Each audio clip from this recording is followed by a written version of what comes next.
ಕ್ರೈಸ್ತ ಲಾರ್ಡ್. ಶುಭ ಮುಂಚಾನೆ. ಕರ್ತನಾದ ಯೇಸು ಕ್ರಿಸ್ತನ ನಾಮದಲ್ಲಿ ನಮ್ಮೆಲ್ಲ ಸಹೋದರ ಸಹೋದರಿಯರನ್ನ ವಂದಿಸ್ತೇವೆ. ನೀವಿನ್ನು ನಮ್ಮ ಚಾನಲ್ನ ಮೊದಲನೇ ಬಾರಿಗೆ ವೀಕ್ಷಿಸುತ್ತಿರುವುದಾದರೆ ದಯವಿಟ್ಟು ಸಬ್ಸ್ಕ್ರೈಬ್ ಮಾಡ್ಕೊಳ್ಳಿ, ಲೈಕ್ ಮಾಡಿ, ಶೇರ್ ಮಾಡಿ, ಹಾಗೂ ಅನೇಕರಿಗೆ ಈ ವಿಡಿಯೋನ ನೀವು ಕಳಿಸಿಕೊಡಬೇಕಾಗಿ ನಿಮ್ಮಲ್ಲಿ ಕೇಳ್ಕೊಳ್ತೇನೆ. ನೀವು ನಿಮ್ಮ ಪ್ರಾರ್ಥನಾ ಮನವಿಗಳನ್ನು ಕಮೆಂಟ್ ಮೂಲಕವಾಗಿ ತಿಳಿಯಪಡಿಸಬಹುದಾಗಿದೆ. ಇಂದು ಮುಂಜಾನೆಯ ಸಮಯದಲ್ಲಿ ದೇವರು ನಮಗೆ ಹೊಸ ತಿಂಗಳಿಗೆ ಕಾಲಿಡ್ಲಿಕ್ಕಾಗುವಂತೆ ಆತನು ನಮಗೆ ಕೃಪೆನ ಅನುಗ್ರಹಿಸಿದ್ದಾನೆ. ಎಷ್ಟೋ ಅನರ್ಥಗಳು, ಆಪತ್ತುಗಳು, ಕೇಡುಗಳು ನಮ್ಮನ್ನು ಆವರಿಸುವ ಸಮಯದಲ್ಲಿ ತನ್ನ ಕರದಲ್ಲಿ ನಮ್ಮನ್ನು ಸಂರಕ್ಷಿಸಿ, ನಮ್ಮನ್ನು ಪೋಷಿಸಿ, ನಮ್ಮನ್ನು ನಡೆಸಿ, ತನ್ನ ಕೃಪೆಯಿಂದ ಆತನು ನಮ್ಮನ್ನು ನಡೆಸುವ ಆತನಾಗಿದ್ದಾನೆ. 6 ತಿಂಗಳುಗಳ ಕಾಲ ದೇವರು ನಮ್ಮನ್ನು ಸಂರಕ್ಷಣೆಯಲ್ಲಿ ಇಟ್ಟಿದ್ದಾರೆ. ನೀವು ಅನೇಕರು ದುಃಖಿಸ್ತಾ ಇರಬಹುದು, ನೀವು ಅನೇಕರು ಚಿಂತಿಸ್ತಾ ಇರಬಹುದು. 2025ರಲ್ಲಿ ನನ್ನ ಜೀವಿತ ಬದಲಾಗ್ತದೆ ಎಂದು ನಾನು ನೆನೆಸಿದೆ, ಆದರೆ 6 ತಿಂಗಳುಗಳು ನನ್ನನ್ನು ಕಳೆದು ಹೋಯಿತು. ಅದಾಗಿಯೂ ಸಹ ನನಗೆ ಇನ್ನೂ ಈ ದುಃಖದಿಂದ ಬಿಡುಗಡೆ ಆಗಿಲ್ಲ, ಈ ಕಣ್ಣೀರಿನಿಂದ ಬಿಡುಗಡೆ ಆಗಿಲ್ಲ, ನಾನಿನ್ನೂ ದುಃಖಿಸುತ್ತಾನೇ ಇದ್ದೇನೆ, ನಾನು ಇನ್ನೂ ಕಷ್ಟದಲ್ಲೇ ಇದ್ದೇನೆ ಎಂದು ನೀವು ಚಿಂತಿಸ್ತಾ ಇರಬಹುದು. ಆದರೆ ಕಳವಳಗೊಳ್ಳಬೇಡಿ, ಹೆದರಬೇಡಿ. ಯಾಕೆಂದರೆ ದೇವರು ಈ ತಿಂಗಳಲ್ಲಿ ನಿಮ್ಮ ದುಃಖವನ್ನು ಸಂತೋಷವಾಗಿ ಮಾರ್ಪಡಿಸುವ ಆತನಾಗಿದ್ದಾನೆ. ಈ ಮುಂಜಾನೆ ಸಮಯದಲ್ಲಿ ನಾವು ಸ್ತೋತ್ರ ಹೇಳೋಣವಾ? ಯಾಕೆಂದರೆ ಅನೇಕರು ಈ ದಿನವನ್ನ, ಕ್ಷಣವನ್ನ, ಈ ತಿಂಗಳನ್ನ ಕಾಣದೆ ಹೋಗಿದ್ದಾರೆ. ನಮಗಾದರೂ ದೇವರು ತನ್ನ ಕೃಪೆಯಿಂದ ನಮ್ಮನ್ನ ಕಾದು ಕಾಪಾಡಿದ್ದಾರೆ. ಅಂತಹ ದೇವರನ್ನ ನೆನೆಸಿ ನಾವು ಸ್ತೋತ್ರವನ್ನ ಸಲ್ಲಿಸೋಣ, ಆತನ ನಾಮವನ್ನ ಮಹಿಮೆ ಪಡಿಸೋಣ, ಘನಪಡಿಸೋಣ. ಒಂದು ಹಾಡಿನ ಮೂಲಕವಾಗಿ ಈ ತಿಂಗಳಲ್ಲಿ ನಾವು ಧೈರ್ಯವಾಗಿ ಕಳವಳ ಪಡದೆ ಆತನ ವಾಕ್ಯವನ್ನ ಹಿಡಿದುಕೊಂಡು ಈ 7ನೇ ತಿಂಗಳ ಮೊದಲನೇ ದಿವಸಕ್ಕೆ ನಾವು ಕಾಲಿಡುವರಾಗಿದ್ದೇವೆ. ಸೊ ಈ ಸಮಯದಲ್ಲಿ ನಾವೊಂದು ಹಾಡನ್ನು ಹಾಡಿಕೊಂಡು ದೇವರ ನಾಮವನ್ನು ನಾವು ಸ್ತುತಿಸೋಣ. ಇದು ನಮ್ಮಲ್ಲಿ ಭರವಸೆಯನ್ನು ಹುಟ್ಟಿಸುವಂತಹ ಗೀತೆಯಾಗಿದೆ. ಈ ಸಮಯದಲ್ಲಿ ನಾವು ಹಾಡಿಕೊಂಡು ದೇವರ ನಾಮವನ್ನು ಘನಪಡಿಸೋಣ.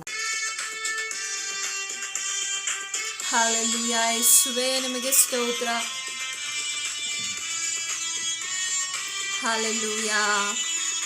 ನಿಮ್ಮ ದುಃಖವು ಸಂತೋಷವಾಗುವುದು, ನಿಮ್ಮ ಕಳವಳ ಕಣ್ಣೀರು ಎಲ್ಲ ಮರೆಯಾಗುವುದು. ನಿಮ್ಮ ದುಃಖವು ಸಂತೋಷವಾಗುವುದು, ನಿಮ್ಮ ಕಳವಳ ಕಣ್ಣೀರು ಎಲ್ಲ ಮರೆಯಾಗುವುದು. ಕಳವಳವೇ ಬೇಡ, ಕಳವಳವೇ ಬೇಡ, ನಮ್ಮ ಯೇಸು ಕೈ ಬಿಡಲಾರ, ನಮ್ಮ ಯೇಸು ಕೈ ಬಿಡಲಾರ, ನಮ್ಮ ಯೇಸು ಕೈ ಬಿಡಲಾರ, ನಮ್ಮ ಯೇಸು ಕೈ ಬಿಡಲಾರ. ನಿಮ್ಮ ದುಃಖವು ಸಂತೋಷವಾಗುವುದು, ನಿಮ್ಮ ಕಳವಳ ಕಣ್ಣೀರು ಎಲ್ಲ ಮರೆಯಾಗುವುದು. ಯೇಸಪ್ಪ, ಹೌದು ರಾಜ, ನಮ್ಮ ದುಃಖವು ಸಂತೋಷವಾಗಿ ಮಾರುವಂಥ ಸಮಯ ಇದಾಗಿದೆ. ಪ್ರಿಯರೇ, ನಾವು ಕೇಳಿಕೊಳ್ಳೋಣ. ಹೌದು, ಆತನನ್ನು ನಾವು ಭರವಸೆ ಇಡೋಣ. ಹಲ್ಲೆಲೂಯಾ. ನಿಮಗೆ ಸ್ತೋತ್ರ, ನಿಮಗೆ ಮಹಿಮೆ ಆಗಲಿ ರಾಜನೇ, ನಿಮಗೆ ಸ್ತೋತ್ರ. ಹೌದು ದೇವಾ, ನಾವು ಕಳವಳ ಪಡದಂತೆ ದೇವರೇ ಈ ತಿಂಗಳಲ್ಲಿ ನಿಮ್ಮ ವಾಕ್ಯವನ್ನ, ನಿಮ್ಮ ವಾಗ್ದಾನವನ್ನ ಹಿಡಿದುಕೊಂಡು ಪರಿಶುದ್ಧಾತ್ಮನೇ ನಾವು ನಡಿಲಿಕ್ಕೆ ನಮ್ಮೊಬ್ಬೊಬ್ಬರಿಗೆ ಸಹಾಯ ಮಾಡು. ಎಲ್ಲ ಸ್ತೋತ್ರ, ಸ್ತುತಿ, ಎಲ್ಲ ಘನಮಾನ ಮಹಿಮೆ ನಿಮ್ಮೊಬ್ಬರಿಗೆ ಸಲ್ಲಿಸ್ತೇವೆ. ನೀನು ತಾನೇ ರಾಜ್ಯ ಮಹಿಮೆ ಹೊಂದಬೇಕಾಗಿ ಎಲ್ಲ ಸ್ತೋತ್ರವನ್ನು ಸಲ್ಲಿಸ್ತೇವೆ. ಆಮೇನ್, ಆಮೇನ್. ದೇವರು ಈ ದಿನದಲ್ಲಿ ನಿಮ್ಮನ್ನು ಆಶೀರ್ವದಿಸಲಿ. ಮುಂದಿನ ಸಮಯ ಕರ್ತನ ವಾಕ್ಯವನ್ನ ನಾವು ಕೇಳುವವರಾಗಿದ್ದೇವೆ. ಈ ತಿಂಗಳೆಲ್ಲ ನಮ್ಮನ್ನ ನಡೆಸುವಂಥ ದೇವರನ್ನ, ಆತನು ಕೊಡುವಂಥ ವಾಗ್ದಾನಗಳನ್ನ ನಾವು ಹಿಡಿದುಕೊಂಡು ಭರವಸೆಯಿಂದ ಕಳವಳ ಒಳಗಾಗದಂತೆ ದೇವರನ್ನ ನಾವು ಆಶ್ರಯಿಸಿಕೊಳ್ಳೋಣ. ದೇವರ ವಾಕ್ಯವನ್ನ ಸಂಪೂರ್ಣವಾಗಿ ವೀಕ್ಷಿಸಿ ದೇವರು ನಿಮ್ಮನ್ನ ಆಶೀರ್ವದಿಸಲಿ. ಕರ್ತನ ನಾಮಕ್ಕೆ ಮಹಿಮೆ ಆಗಲಿ. ಈ ಬೆಳಗಿನ ಸಮಯ ನನ್ನ ಮಾತುಗಳನ್ನು ವೀಕ್ಷಿಸುತ್ತಿರುವಂಥ ನಿಮ್ಮೆಲ್ಲರನ್ನ ಯೇಸು ಕ್ರಿಸ್ತನ ನಾಮದಲ್ಲಿ ವಂದಿಸ್ತೇನೆ. ಮುಂದಿರುವ ಸಮಯ ವಾಕ್ಯಕ್ಕಾಗಿ ನಾವು ಪ್ರಾರ್ಥನೆ ಮಾಡಿಕೊಳ್ಳೋಣ. ಪ್ರೀತಿ ಸ್ವರೂಪನ ತಂದೆಯೇ, ಒಳ್ಳೆ ಸಮಯಕ್ಕಾಗಿ ಸ್ತೋತ್ರ. ಇದುವರೆಗಳ ಕಾಲ ಆರಾಧಿಸಿದ್ದೇವೆ. ಮುಂದೆ ನಿನ್ನ ವಾಕ್ಯಗಳನ್ನು ಕೇಳಲಿಕ್ಕೆ ನಮಗೆ ಸಹಾಯ ಮಾಡಿರಿ. ಕೇಳುವಂಥದ್ದು ನಮ್ಮ ಜೀವಿತದಲ್ಲಿ ಒಂದು ಸಂತೋಷವಾಗಿ ಮಾರ್ಪಡಲಿ. ಯೇಸುವಿನ ನಾಮದಲ್ಲಿ ತಂದೆಯೇ, ಆಮೇನ್. ಈ ದಿನದ ವಾಕ್ಯ ಸಂದೇಶದ ವಿಷಯ ಏನಾಗಿದೆ ಎಂಬುದಾಗಿ ನೋಡುವುದಾದರೆ, ನಿಮ್ಮ ದುಃಖವು ಸಂತೋಷವಾಗುವುದೆಂಬುದಾಗಿರುವಂಥ ವಿಷಯದ ಕುರಿತು ನಾವು ಬೆಳಗಿನ ಸಮಯ ಧ್ಯಾನ ಮಾಡಿಕೊಳ್ಳೋಣ. ಈ ಜುಲೈ ತಿಂಗಳಿನ ಮೊದಲನೆಯ ದಿನದಲ್ಲಿ ನಾವು ಆಗಿದ್ದೇವೆ. ಈ ದಿನವೆಲ್ಲ ನಾವು ಸಂತೋಷವಾಗಿ ನಮ್ಮ ದುಃಖವನ್ನೆಲ್ಲ ಮರೆತು ಕಳೆಯುವ ಹಾಗೆ ದೇವರು ಕೃಪೆ ಕೊಡಲಿ. ನಂತರ ಈ ತಿಂಗಳೆಲ್ಲ ನಮ್ಮ ಜೀವಿತದಲ್ಲಿ ಕರ್ತನು ಕೊಡುವ ಸಂತೋಷವನ್ನು ಅನುಭವಿಸುವ ಹಾಗೆ ದೇವರು ಕೃಪೆ ಕೊಡಲಿ. ಕರ್ತನ ವಾಕ್ಯದಲ್ಲಿ ಹೀಗೆ ಬರೆಯಲ್ಪಟ್ಟಿದೆ, ನನ್ನ ಸನ್ನಿಧಿಯಲ್ಲಿ ಪರಿಪೂರ್ಣವಾದ ಸಂತೋಷವಿದೆ ಎಂಬುದಾಗಿ. ಆತನ ಸನ್ನಿಧಿಯಲ್ಲಿ ನಾವಿರುವಾಗ ಪರಿಪೂರ್ಣವಾದ ಸಂತೋಷದೊಂದಿಗೆ ನಮ್ಮ ಜೀವಿತವನ್ನೆಲ್ಲ ಕಳೆಯೋಣ. ಈ ತಿಂಗಳೆಲ್ಲ ದೇವರು ನಿಮಗೆ ಬೇಕಾದ ಎಲ್ಲ ಆಶೀರ್ವಾದಗಳನ್ನು ದೇವರು ಅನುಗ್ರಹಿಸಲೆಂಬುದಾಗಿ ನಾನು ಈ ಮೂಲಕ ನಿಮ್ಮನ್ನು ಆಶೀರ್ವದಿಸ್ತೇನೆ. ದೇವರು ನಿಮ್ಮನ್ನು ಬಲಪಡಿಸಲಿ. ಮುಂದಿರುವ ಸಮಯ ಒಂದು ವಾಕ್ಯವನ್ನು ಓದಿಕೊಳ್ಳೋಣ. ಯೋಹಾನನು ಬರೆದ ಸುವಾರ್ತೆ ಅದರ 16ನೇ ಅಧ್ಯಾಯದ 20ನೇ ವಚನ ಹೀಗೆ ಬರೆಯಲ್ಪಟ್ಟಿದೆ, ನಿಮಗೆ ನಿಜ ನಿಜವಾಗಿ ಹೇಳುತ್ತೇನೆ, ನೀವು ಅಳುತ್ತಾ ಗೋಳಾಡುತ್ತಾ ಇರುವಿರಿ, ಆದರೆ ಲೋಕವು ಸಂತೋಷಿಸುವುದು. ನಿಮಗೆ ದುಃಖವಾಗುವುದು, ಆದರೆ ನಿಮ್ಮ ದುಃಖವು ಹೋಗಿ ಆನಂದ ಬರುವುದು. ಈ ಬೆಳಗಿನ ಸಮಯ ಈ ಮಾತುಗಳನ್ನು ಕೇಳುವ ನಿಮ್ಮಲ್ಲಿ ಅನೇಕರಿಗೆ ಈ ದಿನವೆಲ್ಲ ದುಃಖದಲ್ಲಿ ಕಳೆಯಬೇಕೆಂಬ ಒಂದು ಚಿಂತೆ ನಿಮ್ಮನ್ನು ಆವರಿಸಿಕೊಂಡಿರ್ಬೋದು. ಈ ಬೆಳಗಿನ ಸಮಯದಲ್ಲಿ ನೀವು ಹೇಳುವಾಗಲೇ ಅನೇಕ ದುಃಖಗಳು ನಿಮ್ಮನ್ನು ಕಾಡುತ್ತಾ ಇರಬಹುದು. ಆದರೆ ವಾಕ್ಯ ಹೀಗೆ ಬರೆಯಲ್ಪಟ್ಟಿದೆ, ನಿಮ್ಮ ದುಃಖವು ಹೋಗಿ ನಿಮಗೆ ಆನಂದ ಅಂದರೆ ಸಂತೋಷವಾಗುವುದು. ನಿಮಗೆ ಅನೇಕ ವಿಧವಾದ ದುಃಖಗಳು ಇರ್ಬೋದು. ಆ ದುಃಖಗಳನ್ನು ನೀವು ಯಾರ ಹತ್ರನೂ ಹೇಳಿಕೊಳ್ಳೋದಕ್ಕೆ ಆಗದೇ ಇರುವಂಥ ವಿಷಯಗಳು ಕೂಡ ಆಗಿರ್ಬೋದು. ಕೆಲವು ವೇಳೆ ನಮ್ಮ ರೋಗದ ದುಃಖಗಳು ನಮ್ಮನ್ನು ಆವರಿಸಿಕೊಂಡಿರ್ತದೆ. ಸುವಾರ್ತೆಗಳನ್ನು ನಾವು ಓದುವಾಗ 12 ವರ್ಷಗಳ ಕಾಲದಿಂದ ಒಂದು ರೋಗಿ ಆಗಿದ್ದಂಥ ರಕ್ತ ಕುಸುಮ ರೋಗಿಯಲ್ಲಿ ಒಂದು ದುಃಖವಿತ್ತು. ಆ ದುಃಖವನ್ನು ತಾನು ಯಾರೊಂದಿಗೂ ಹೇಳಿಕೊಳ್ಳಿಕ್ಕಾಗಿಲ್ಲ. ಹೇಳಿಕೊಂಡ್ರೆ ಯಾರು ಕೂಡ ಅರ್ಥ ಮಾಡ್ಕೊಳ್ಳಿಕ್ಕಾಗಲ್ಲ. ಆದರೆ ಆ ಪ್ರಭುವಾದ ಯೇಸು ಸ್ವಾಮಿಯ ಆ ಮಾತನ್ನು ಕೇಳಿ, ಪ್ರಭುವಾದ ಯೇಸು ಸ್ವಾಮಿಯ ಸುವಾರ್ತೆಯನ್ನು ಕೇಳಿ ಆತನ ಮೇಲೆ ನಂಬಿಕೆ ಇಟ್ಟು ಯೇಸು ಸ್ವಾಮಿ ಬಳಿಗೆ ಬಂದು ತನ್ನ ಉಡುಪನ್ನು ಮುಟ್ಟಿದಾಗ ಆಕೆಗೆ ಸೌಖ್ಯವಾದದ್ದನ್ನು ನೋಡ್ತೇವೆ. ಅಂದಿನ ತನಕ ತನ್ನನ್ನು ಕಾಡಿದ ರೋಗವು ಅದರೊಂದಿಗಿದ್ದಂಥ ದುಃಖವು ಬಿಟ್ಟೋಗಿ ಅಂದಿನಿಂದ ಸಂತೋಷದ ಜೀವಿತವನ್ನು ಯೇಸು ಸ್ವಾಮಿಯ ಮೂಲಕ ಆಕೆ ಆರಂಭಿಸಿರುವುದಾದರೆ, ನಿಮಗಿರುವ ದುಃಖ ಅದು ನಿಮ್ಮ ರೋಗದ ನಿಮಿತ್ತ ಆಗಿರುವುದಾದರೆ ದೇವರ ಹತ್ರ ನಂಬಿಕೆ ಇಟ್ಟು ಪ್ರಾರ್ಥನೆ ಮಾಡುವಾಗ ನಮ್ಮ ದುಃಖವು ಹೋಗಿ ನಮಗೆ ಸಂತೋಷವು ಬರುವಂಥದ್ದಾಗಿದೆ. ಬೆಳಗಿನ ಸಮಯ ಅನೇಕ ದುಃಖಗಳನ್ನು ಇಟ್ಟುಕೊಂಡಿರುವ ನಿಮ್ಮೊಂದಿಗೆ ದೇವರು ಮಾತಾಡ್ತಾ ಇದ್ದಾರೆ, ಮಗಳೇ ಮಗನೇ ನೀನು ದುಃಖ ಪಡಬೇಡ, ಕಾರಣ ನಾನು ನಿನಗೆ ಆನಂದವನ್ನು ಕೊಡ್ತೇನೆ. ನಿಮ್ಮ ದುಃಖಕ್ಕೆ ಬದಲಾಗಿ ನಾನು ಆನಂದ ಕೊಡ್ತೇನೆ ಎಂಬುದಾಗಿ ಕರ್ತನು ಹೇಳ್ತಾ ಇದ್ದೇನೆ. ಅದರಿಂದ ಯಾವ ವಿಷಯದಲ್ಲಿ ನೀವು ದುಃಖಿಸ್ತಾ ಇದ್ದೀರೋ, ಯಾವ ವಿಷಯದಲ್ಲಿ ನೀವು ದುಃಖಕ್ಕೊಳಗಾಗಿದ್ದೀರೋ ಅದನ್ನು ದೇವರ ಮುಂದೆ ಒಪ್ಪಿಸಿಕೊಡುವಾಗ, ಕರ್ತನ ಹತ್ರ ಒಪ್ಪಿಸಿಕೊಡುವಾಗ ಕರ್ತನು ಅದಕ್ಕೆ ಬದಲಾಗಿ ನಿಮಗೆ ಆನಂದವನ್ನು ಕೊಡುವವನಾಗಿದೆ. ನಿಮಗೆ ಇರುವ ದುಃಖ ನಾನಾ ವಿಧದಲ್ಲಿ ಆಗಿರ್ಬೋದು. ಅನ್ನಳಿಗೆ ಒಂದು ದುಃಖ ಇತ್ತು. ಅನ್ನಳಿಗೆ ಏನು ದುಃಖ ಅಂದರೆ ತನಗೆ ಮಕ್ಕಳಿಲ್ಲ ಎಂಬುದಾಗಿರುವಂಥ ದುಃಖ. ತನಗೆ ಒಂದು ಮಗನಿಲ್ವಲ್ಲ, ಒಂದು ಮಗಳಿಲ್ವಲ್ಲ, ನನ್ನ ಗರ್ಭಫಲ ಹೀಗೆ ಆಗಿದೆಯಲ್ಲ, ನಾನು ಬಂಜೆ ಆಗಿದ್ದೇನಲ್ಲ ಎಂಬ ದುಃಖ ತನ್ನನ್ನು ಕಾಡ್ತಾ ಇತ್ತು. ಅದರ ನಿಮಿತ್ತ ಅನೇಕರು ಆಕೆಯನ್ನು ನಿಂದಿಸ್ತಾ ಇದ್ರು. ನಿಂದನೆ ಮತ್ತಷ್ಟು ದುಃಖವನ್ನು ಹೆಚ್ಚಿಸ್ತಾ ಇತ್ತು. ನೀವು ಕೂಡ ಇದೇ ಒಂದು ಸನ್ನಿವೇಶದಲ್ಲಿ ಹಾದು ಹೋಗ್ತಾ ಇರ್ಬೋದು. ನಿಮ್ಮ ಜೀವಿತದಲ್ಲೂ ಕೂಡ ಒಂದು ಗರ್ಭಫಲವಿಲ್ಲದೆ ಮಕ್ಕಳಿಗಾಗಿ ಎಷ್ಟೋ ಕಾಲ ಗೋಳಾಡಿ ಪ್ರಾರ್ಥಿಸಿದರೂ ಇನ್ನೂ ಕೂಡ ಪಡ್ಕೊಳ್ಳದೆ ಅದು ಒಂದು ದುಃಖವಾಗಿ ನಿಮಗೆ ಮಾರ್ಪಟ್ಟಿರಬಹುದು. ಕುಟುಂಬದಲ್ಲಿ ಅನೇಕರು ನಿನ್ನನ್ನು ನಿಂದಿಸ್ತಾ ಇರ್ಬೋದು. ಈ ಮಾತುಗಳನ್ನು ಕೇಳುವಾಗ ಗರ್ಭಫಲ ಇಲ್ಲದೆ ಅನೇಕ ದುಃಖವನ್ನು ಹೃದಯದಲ್ಲಿ ಇಟ್ಟುಕೊಂಡು ಯಾರೊಂದಿಗೂ ಹೇಳಕ್ಕಾಗದೇ ಇರುವ ಸ್ಥಿತಿಯಲ್ಲಿ ನೀನು ಇರೋದಾದರೆ ಈ ವಾಕ್ಯ ನಿಮ್ಮನ್ನು ಧೈರ್ಯಪಡಿಸುವಂಥದ್ದಾಗಿದೆ. ಏನಂದರೆ ನಿನ್ನ ದುಃಖವು ಹೋಗಿ ನಿನಗೆ ಸಂತೋಷ ಬರುವುದು. ಯಾವಾಗ ಗೊತ್ತಾ?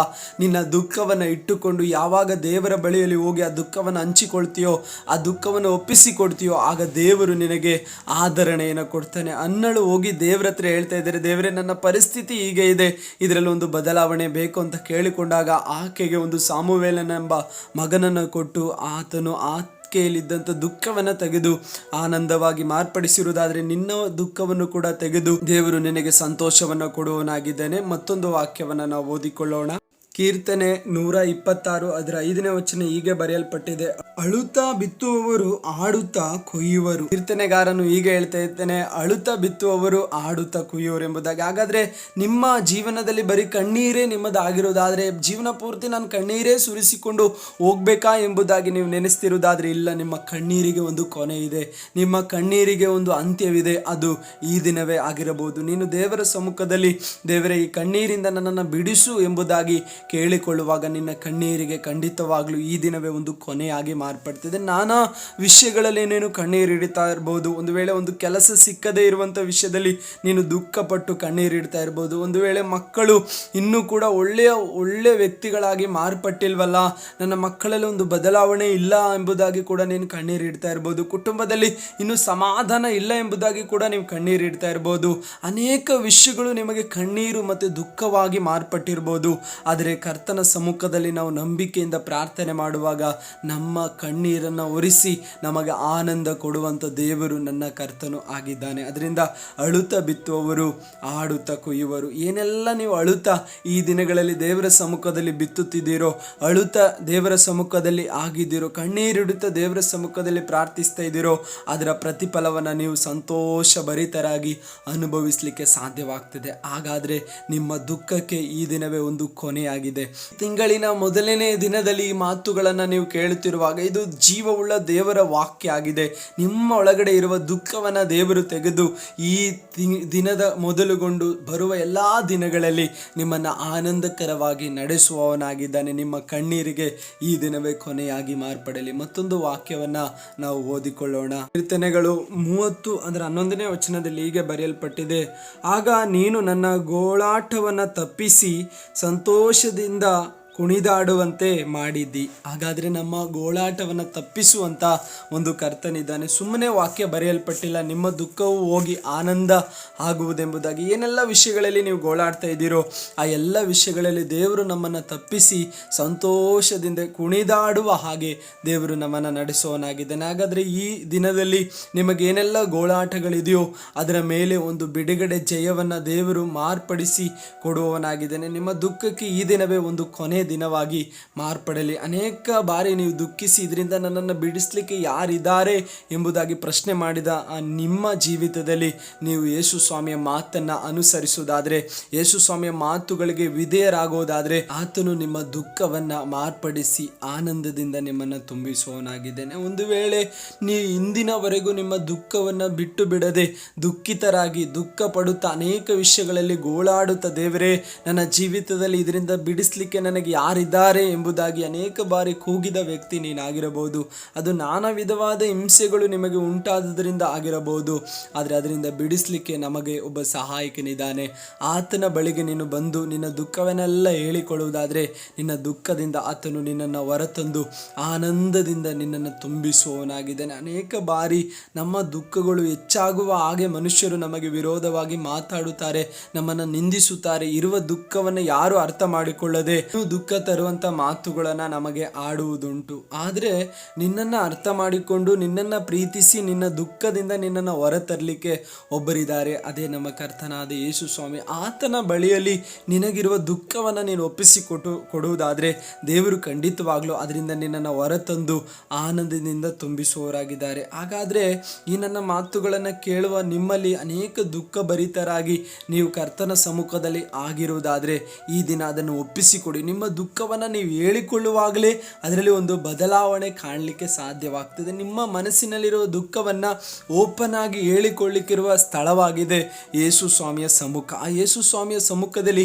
ನಿಮಗಿರುವ ದುಃಖವನ್ನೆಲ್ಲ ನೀವು ಹೇಳಿಕೊಳ್ಳುವಾಗ ಅದನ್ನು ಅರ್ಥ ಮಾಡಿಕೊಂಡು ಅದರಿಂದ ಹೊರತರುವಂಥ ಕರ್ತನಾಗಿದ್ದಾನೆ ನಮ್ಮ ಕರ್ತನಾದ ಯೇಸು ಸ್ವಾಮಿ. ಅದರಿಂದ ಆತನ ಸಮ್ಮುಖದಲ್ಲಿ ನಿನಗಿರುವ ದುಃಖವನ್ನು ನೀನು ಹೇಳಿಕೊಳ್ಳುವಾಗ ಖಂಡಿತವಾಗ್ಲೂ ಅದರಲ್ಲಿ ಒಂದು ಬಿಡುಗಡೆಯನ್ನು ಕಾಣಲಿಕ್ಕೆ ಸಾಧ್ಯವಾಗ್ತದೆ. ನಿನಗಿರುವ ದುಃಖವನ್ನು ನಿನ್ನ ತಂದೆ ತಾಯಿಗಳು ನಿನ್ನನ್ನು ಅರ್ಥ ಮಾಡಿಕೊಳ್ಳದೇ ಇರ್ಬೋದು, ನಿನಗಿರುವ ದುಃಖ ನಿನ್ನ ಗಂಡನಿಗೆ ಅರ್ಥವಾಗದೇ ಇರ್ಬೋದು, ಒಂದು ವೇಳೆ ಹೆಂಡತಿಗೂ ಅರ್ಥವಾಗದೇ ಇರ್ಬೋದು, ನಿನ್ನ ಸಂಬಂಧಿಕರಿಗೆ ಅರ್ಥವಾಗದೇ ಇರ್ಬೋದು, ನಿನ್ನ ಸಹೋದರರಿಗೆ ಅರ್ಥವಾಗದೇ ಇರ್ಬೋದು, ಒಂದು ವೇಳೆ ನಿನ್ನ ಸ್ನೇಹಿತರು ಕೂಡ ಅರ್ಥ ಮಾಡಿಕೊಳ್ಳದೇ ಇರ್ಬೋದು. ನಿನಗಿರುವ ವೇದನೆ ದುಃಖ ಯಾರಿಗೆ ಅರ್ಥವಾಗದೆ ಹೋದ್ರು ಅನ್ನಳ ದುಃಖವನ್ನು ಪರಂಬಾಲಿಸಿದ ದೇವರು, ಅನ್ನಳ ದುಃಖದಿಂದ ಆಕೆಯನ್ನು ಹೊರತಂದ ದೇವರು ಖಂಡಿತವಾಗಲು ನಿಮ್ಮೆಲ್ಲರ ದುಃಖದಿಂದ ಆತನು ನಿಮ್ಮನ್ನು ಹೊರತರುತ್ತಾನೆ. ಹಾಗಾದರೆ ಆದರೆ ನಿಮ್ಮನ್ನು ನೀವು ಒಪ್ಪಿಸಿ ಪ್ರಾರ್ಥಿಸ್ತೀರಾ, ದೇವರು ಈ ದಿನವೇ ನಿಮಗೆ ಆನಂದ ಭರಿತವಾಗಿ ಮಾರ್ಪಡಿಸ್ತೇನೆ. ಪ್ರೀತಿ ಸ್ವರೂಪನ ತಂದೆ, ನಿನ್ನ ಮಕ್ಕಳನ್ನೆಲ್ಲ ನಿನ್ನ ಕರಗಳಲ್ಲಿ ಒಪ್ಪಿಸ್ತೇನೆ. ಕೇಳಿದ ಎಲ್ಲರ ಜೀವಿತದಲ್ಲಿ ಆನಂದದಿಂದ ತುಂಬಿಸು, ಅವರ ದುಃಖವೆಲ್ಲ ನೀಗಿ ಹೋಗಲಿ.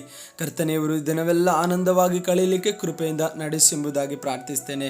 ಎಲ್ಲ ಮಹಿಮೆ ನಿನಗೆ, ಯೇಸುವಿನ ನಾಮದಲ್ಲಿ ತಂದೆಯೇ, ಆಮೇಲೆ. ಈ ಮಾತುಗಳನ್ನು ಕೇಳಿದ ನಿಮ್ಮೆಲ್ಲರಿಗೂ ನನ್ನ ವಂದನೆಗಳು. ನಂತರ ಈ ವಾಕ್ಯಗಳು ನಿಮ್ಮ ಮನಸ್ಸನ್ನ ಸ್ಪರ್ಶಿಸಿರುವುದಾದ್ರೆ ಇನ್ನು ಅನೇಕರು ಕೇಳುವಾಗ ಇದನ್ನು ಅನೇಕರಿಗೆ ಕಳಿಸಿಕೊಡಿ. ಅವರು ಕೂಡ ಈ ವಾಕ್ಯಗಳನ್ನು ಕೇಳಿ ಕರ್ತನಲ್ಲಿ ಬಲ ಹೊಂದಿಕೊಳ್ಳಲಿ. ಅವರ ದುಃಖವನ್ನು ಕೂಡ ದೇವರು ಆನಂದವಾಗಿ ಮಾರ್ಪಡಿಸಲಿ. ನಿಮಗೆ ತಿಳಿದ ಎಲ್ಲ ಸ್ನೇಹಿತರಿಗೂ ಇದನ್ನು ಕಳಿಸಿ ಅದನ್ನು ಕೇಳುವ ಹಾಗೆ ದೇವರು ಸಹಾಯ ಮಾಡಲಿ. God bless you. ಈ ತಿಂಗಳಿನ ಮೊದಲನೇ ದಿನ ದೇವರು ನಿಮ್ಮನ್ನು ಸಂತೋಷವಾಗಿ ನಡೆಸಲಿ. ಆಮೇಲೆ.